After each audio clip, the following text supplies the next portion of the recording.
বাংলাদেশ আমার প্রিয় মাতৃভূমি, একটা মুসলিম দেশ।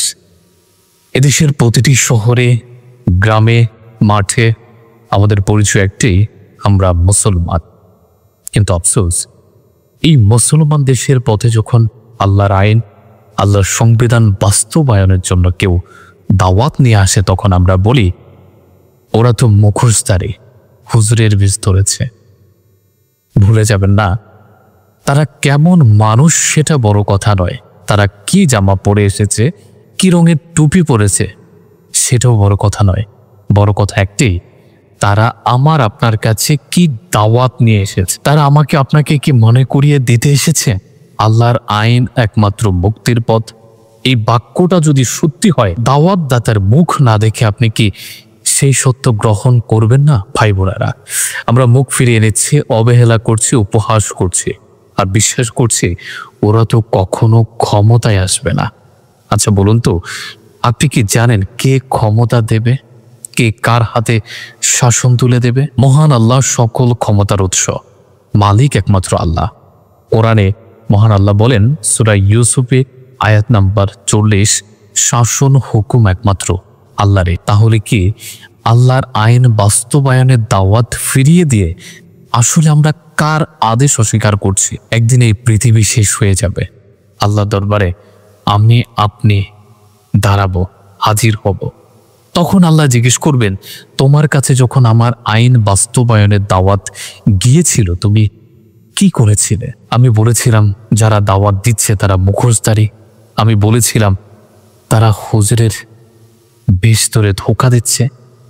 এই জবাব কি আল্লাহর দরবারে চলবে? আল্লাহ বলেন সূরা মাইদা আয়াত নাম্বার 45, যারা আল্লাহর নাজিলকৃত বিধান অনুযায়ী বিচার করে না তারা জালেম।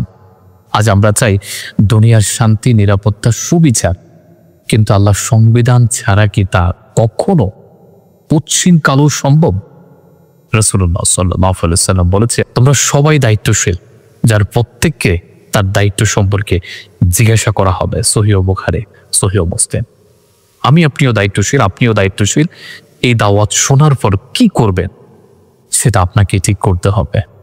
শয়তান আমাকে আপনাকে বলছে এই পথে গেলে সব হারাবে, ক্ষমতা যাবে।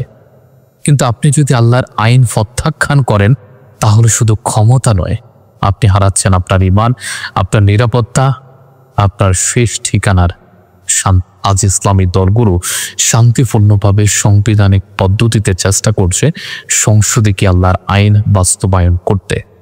তারা চেষ্টা করছে, তারা কষ্ট করছে, কিন্তু আমরা তাদের পিছনে না দাঁড়িয়ে বরং সামনে দাঁড়িয়ে প্রশ্ন ছুড়ে দিচ্ছি।